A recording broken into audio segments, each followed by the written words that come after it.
சிம்பு நடித்த வாலு படம் ஆகஸ்ட் 14ஆம் தேதி ரிலீஸ் ஆவதாக அவருடைய தந்தையும் நடிகரும் மற்றும் இயக்குனருமான டி. ராஜேந்தர் அறிவித்துள்ளார்.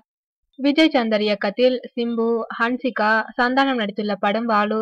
நிக்காட்ஸ் நிறுவனம் தயாரித்திருக்கும் இப்படத்தை சிம்பு சினி ஆர்ட்ஸ் வெளியிட இருக்கிறது.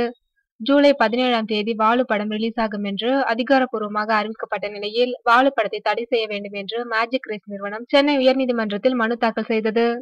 உயர்நீதிமன்றம் தடை விதித்ததால் வாலு ரிலீஸ் ஆகவில்லை. ஆனால் தற்போது மேஜிக் ரேஸ் நிறுவனம் தனது வழக்கை திரும்ப பெற்றுக்கொண்டது. இதனால் படம் ரிலீஸ் ஆவதில் இருந்த சிக்கல் விலகியுள்ளது. இந்நிலையில் சென்னை செய்தியாளர்களை சந்தித்தார் டி. ராஜேந்தர். அப்போது அவர் பேசுகையில், சிம்பு நடிப்பில் உருவாகியுள்ள வாலு படம் அனைத்து வழக்குகளிலும் வென்று இம்மாதம் 14ஆம் தேதி ரிலீஸ் ஆகிறது.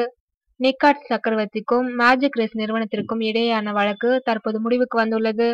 அது மட்டுமின்றி வாலு படம் தொடர்பான அனைத்து வழக்குகளும் முடிவுக்கு வந்துள்ளன. இதற்கு உறுதுணையாக இருந்த மீடியா உள்ளிட்ட அனைவருக்கும் எனது நன்றிகளை தெரிவித்துக் கொள்கிறேன் என்றார். இதற்கு முன்னதாக வாலு படத்தை ரிலீஸ் செய்ய வேண்டும் என்பதற்காக நடிகர் விஜய் பண உதவி செய்தது குறிப்பிடத்தக்கது.